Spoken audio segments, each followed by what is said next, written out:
In today's world, we are increasingly dependent on technology. Our business and personal lives rely on it, but as you've probably noticed, it's unreliable. Our computers are slow, so we end up squinting at smartphones and tablets. The jokers we pay to fix our stuff have no clue what they're doing. We live in constant fear that something's going to happen to our personal data. So we're scared into paying for fake protection that proves useless when disaster strikes. Update attacks, fake Wi-Fi, cloud control, intelligent, successful people feel intimidated by the chaos and think it's somehow their fault. If they only knew what the industry was doing to them, they'd get torches and pitchforks. If only we had someone to explain it all in plain English so we can start protecting ourselves. Oh wait, we do! It's the Computer Exorcist Podcast with your host, Marc Anthony Arena.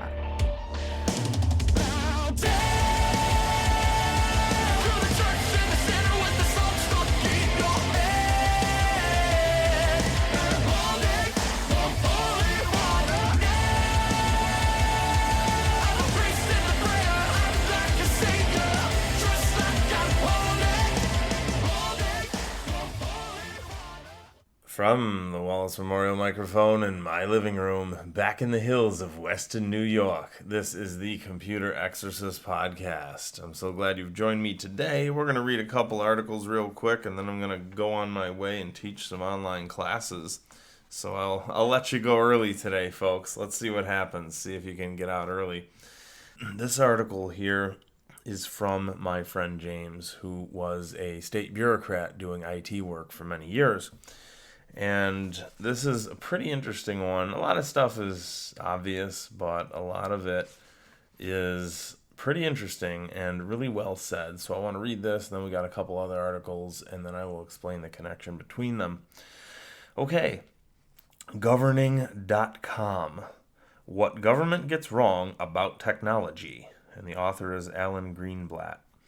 There was a time when American governments were drivers of technological change, sponsoring the space age and making the early investments that led to the creation of the internet, right? Originally, it was a government project called DARPA.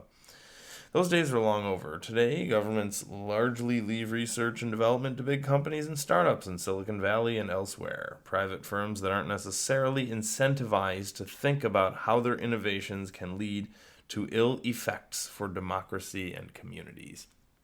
Absolutely, and I say this in my book, where, neither government nor Silicon Valley has any kind of recourse, right? I guess in government you can vote someone out if they get really bad, but a lot of times there's just no direct recourse, right? Where it's my hope that someday someone will invent some kind of a system where there's actual recourse, right? So if government is no longer driving the technology story, it's also not responding robustly to those that are.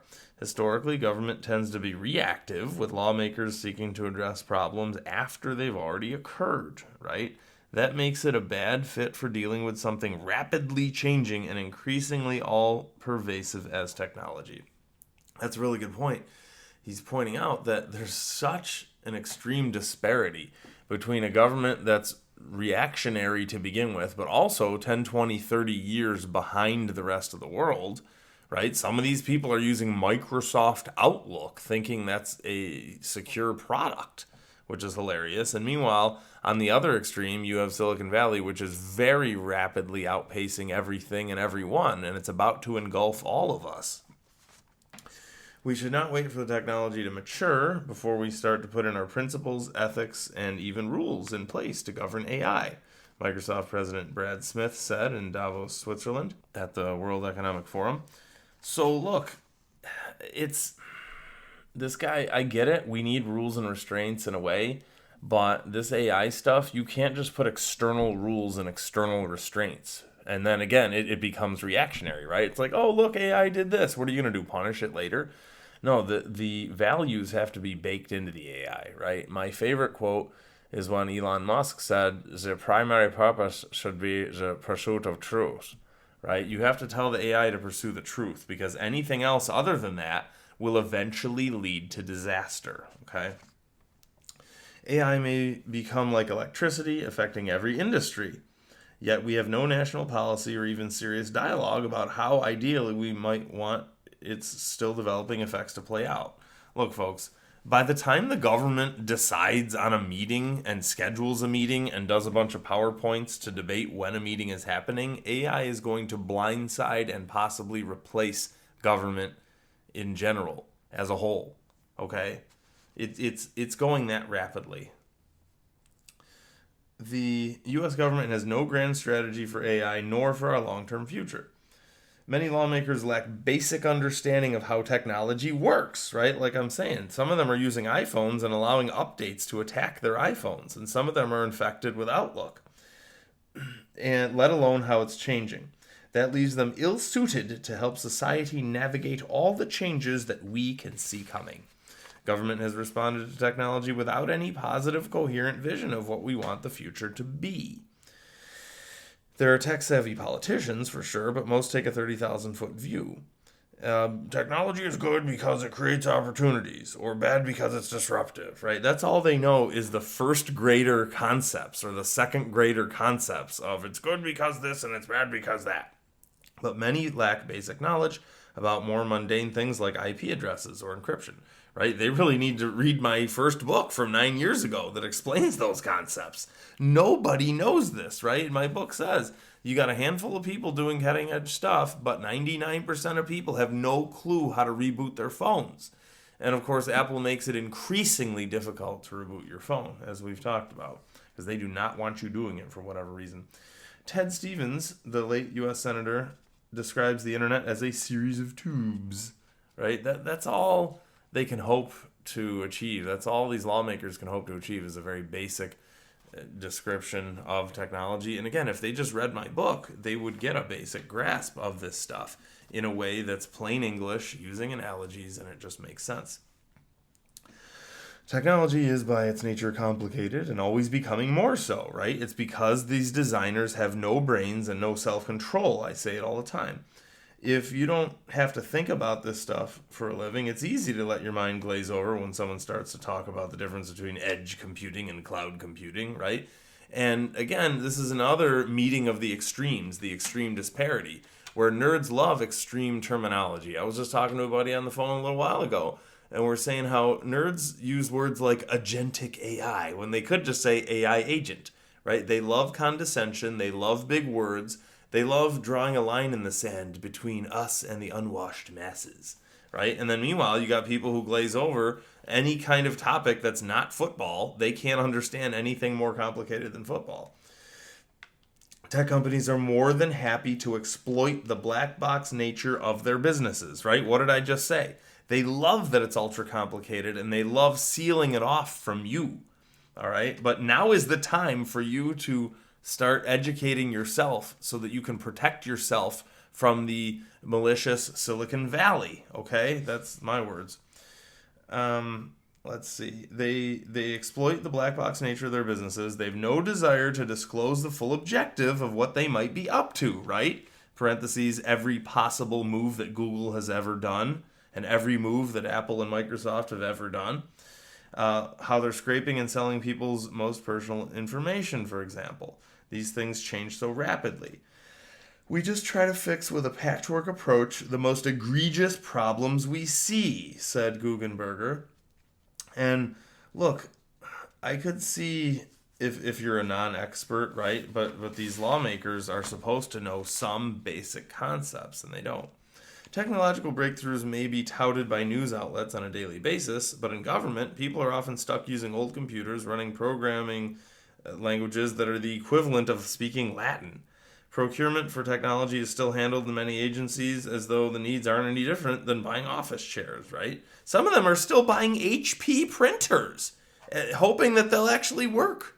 I was at a large university/health system a couple of years ago, and the guy had an HP printer, right? Those are designed to die as soon as possible. So someone took someone out to golf and sold them on a whole, probably tens of thousands of HP printers, and they're all broken by now. There are tech-talented people in government who are enormously frustrated by the fact that they routinely diagnose problems that could be cured with off-the-shelf apps available now, but they might be outdated by the time they're approved, right? And I get it. Those guys are probably incredibly frustrated. However, they're probably talking down to their coworkers. It's clear that lawmakers are often informed by personal experience. Mass transit systems get more attention when the lawmakers are forced to ride the subways, all right?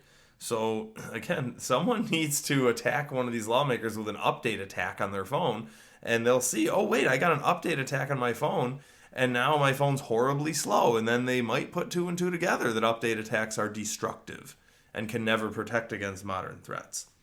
It's clear that policymakers are starting to think more skeptically about technology. Good, that's a start. Too little, too late. Tech companies find themselves increasingly under populist attack from politicians on both the right and the left, right? I say this in my book. Liberals and conservatives agree that this stuff is rapidly outpacing all of us, and it's about to take us all over, and it's already taken over our minds, right? We're all addicted to the phones. As governments start to get more ambitious about regulating tech, they need to get smarter. You get outrages of the day, and then lawmakers say, I want to do something, and then they pass a bad law. In order to have effective regulations regarding IT, it's essential to not only to understand the technology better, but to have a firm sense of desired outcomes, right? You have to point your goal somewhere and then walk toward that goal instead of just, oh, we're going to swat some flies out here, right? The technology will steamroll government if that's the case. And as a society, it's critical that we ask what we want out of tech and where we want it to go. Look, I personally wouldn't even mind a little AI assistant if it was completely independent, right? If it wasn't connected to some evil Facebook service that's recording you, and if it actually helped you, and if people used it ethically and said, hey, I'm not going to replace my human beings in my life with you, and so on, right? It's just an evolution of the user interface that in essence, but it's being abused by companies that want to record you and use everything you say against you, okay?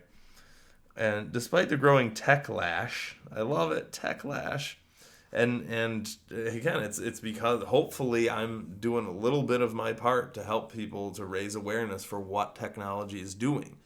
Right? If people have any idea what's being done to them, right, they get torches and pitchforks. So I'm actually glad legislators are slow because they just make a mess, right? They just prohibit something and they don't say why. And unfortunately, that mentality is also in Silicon Valley, where they just go, we're just going to make a bunch of laws and validation schemes. And none of these prohibitions can ever protect the innocent. The only thing they can do is increase the burden on the innocent, and bad guys will always find a way around it. So my book talks about awareness, right? Awareness and exposure and feedback and empowerment. That's the only thing that's going to help. Okay, so real fast here. I promise I won't beat this dead horse anymore for at least a little while, but I've got 2 more articles about the BMW rental heated seats, and I picked them because they have good quotes in them, so we're going to read them. And then I want to remind you of the connection between the BMW articles and the government one we just read. So these are from 2022. Autoblog.com, BMW's unpopular subscription services surface again in South Korea. Love it or hate it, connected cars are here to stay. Buying a new vehicle today means downloading an app and regularly updating software and contending with sometimes finicky controls. Taking advantage of this constant connectivity is BMW, no stranger to blowback over random subscriptions. The automaker's South Korean division rolled out several new subscriptions that require additional payments, like heated seats. And BMW South Korea charges $18 a month for heated seats? I paid a dude $180 to install a heated seat thing in my car that didn't have one years ago. So you can just do that instead, right? Or $176 for 3 years. Right? So for the same price as having a dude install one, you can rent it. And no one's expecting these BMWs to last for more than 3 years before they fall apart or you trade them in, or both. So I guess it doesn't matter. Or BMW will sell it to you for $406. In 2019, the uproar led BMW to reverse course, and it quickly resumed offering the tech for free, refunding anyone unlucky enough to have paid for the service. We'll tell you that someone will probably come up with a way around paying for these things. Automakers expect to rake in billions on apps and connected services and feature subscriptions, right? I've heard a lot of these auto conferences where they say, oh, yes, we're going to have new business models and we're going to make billions through recurring revenue schemes. And someone taught these people, first of all, that that was an acceptable way to do business. But second of all, someone taught them that it was actually possible and viable. And here's the deal. There's going to be backlash, and eventually this will prove to be impossible, right? In the short term, people say, oh, it's inevitable, we just have to give up. But then someone's going to come along and realize it's extremely easy to create a product that you actually sell and that you don't have to rent or exploit or whatever, and it'll all go away. So, and that's a really important thing, right? Here's the connection between the government article and this one. Is that notice how no law could ever stop this? You couldn't make a law that says that outlawed rental services because there would be chaos everywhere, right? Because laws are innately imprecise. You can't just say, oh, okay, no more rentals, because there are certain legitimate uses for rentals. The only thing I'm complaining about is renting someone a product that you actually have that you sell to them, right? So laws can never work. And even the hackers, right? In the next article, we're going to talk about hackers who claim that, okay, we're going to get in there and modify these cars like we talked about last week. But really, the reality is awareness. That is the only thing that will stop this, is people with light bulbs floating above their heads saying, hey, we don't have to put up with this. Please warn other people, we don't have to put up with this, right? Just that little inkling in your head that says, wait, I don't have to suffer with this anymore. Right, and next book I'm writing is a personal book, and that light bulb came in handy. It said, hey, I don't have to suffer like this anymore, right? All right, so dailywire.com. Welcome to microtransaction hell. Twitter reacts to BMW charging $18 a month for heated seats. BMW owners are furious that on top of the cost of the car, they'll be required to pay monthly subscription for heated seats. Per the New York Post, subscription plans recently rolled out in the UK, Germany, South Korea, and several other markets, which included fees for premium features. BMW owners will be forced to pay the equivalent of $18 a month. And BMW UK site says, activation after purchase is quick and easy. Oh, okay, yeah, I download an app. I was told to download an app, so I should obey. Right? Always avoid apps.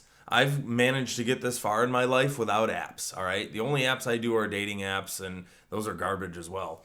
But you don't need apps ever for anything. It's all an evil scam, and it's garbage, all right? You can use the real mobile website most of the time. All right, owners will pay $12 a month for their heated steering wheel and $42 a month for adaptive cruise control.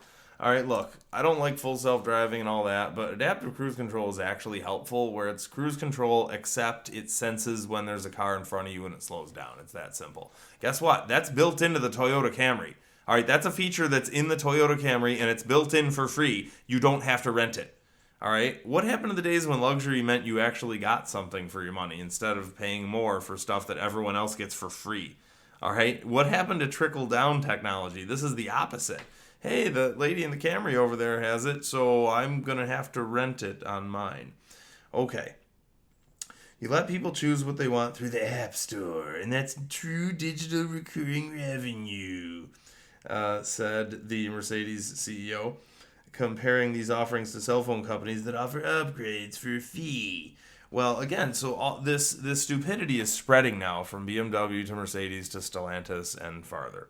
And here's the deal. What this CEO doesn't understand, apparently the CEO of Mercedes has never gone to business school, because this person doesn't understand that these are services and not products, and doesn't understand the difference between products and services, right? And one of my favorite analogies is, what if I just walked into your living room and put a coin-op machine in your living room, right? So whenever you wanted to watch TV, you had to put in a quarter, like those TVs you used to have in restaurants and airports and stuff. And what if you had a pinball machine in your basement and I just took all your quarters and made you use quarters? And what if you had a hairdryer in your bathroom and I just made it coin-op and then I just took all your quarters, right? It's utterly pointless to rent someone something that they already own. Okay, well, I've got one more article here that highlights the absolute insanity of the tech industry and how they think they can just wield control over us just broad sweeping generalizations and think that it's going to work, right? With zero thought and zero intelligence, right? So this is from RT.com, 2022. Google sexual abuse AI backfires on parents. The tech giant seized accounts after flagging the parents as child abusers, even after the police exonerated them, right? Because again, government doesn't matter anymore. Silicon Valley controls your phone, therefore they control your life. All right? Whoever controls the phone controls the life, right? To paraphrase, I think it was Tolkien. Google's campaign against child exploitation on its platforms risks destroying lives of the children it purports to save, as well as their parents. All right. 2 fathers of young children were labeled as child abusers because they were trying to take pictures of their kids and send it to the doctor. So you don't know this, but your phone, your Apple or your Google phone, immediately steal the pictures that you take and suck them into the cloud. And to make matters worse, they then use AI to analyze and attack and then accuse you of things because, again, none of these people have any conscious thought. They don't have a conscience, and they don't have a brain to make decisions. They've never heard of wise decisions before. So that's pretty crazy. Yet another example of them. Look, if we're all isolated in our post-COVID world, we wouldn't hear about this, right? So it's up to all of us to spread the word that these things are happening. These decisions are being made to control us, right? And they're hoping that you don't notice because you're isolated in your world watching YouTube or watching Facebook or whatever you're watching, and they're hoping you don't notice what's being done to you. All right, so in other news, my book is called Don't Be Taken by Big Tech. I've renamed it. It used to be Don't Be Taken by Silicon Valley. We're now calling it Don't Be Taken by Big Tech because it's a little shorter, it's a little easier to understand. And it's coming out very, very, very, very, very soon. I'm getting the last couple of emails from my proofreaders now as we speak, but it's largely done. And I have the cover designer working on that. He should be done with it in about a week. So hopefully in July of 2026 here, next month coming up, we should have the book available for print. In the meantime, you can get a preview edition for free as a PDF. It's the whole PDF. You can have the whole thing as a PDF right now at thecomputerexorcist.com. Just go to the book section. You'll find it there. And yeah, hope you love it. Please tell your friends the book is coming out very soon. So, my name is Marc Anthony Arena. I'm so glad you have joined me today, and I'll talk to you next week.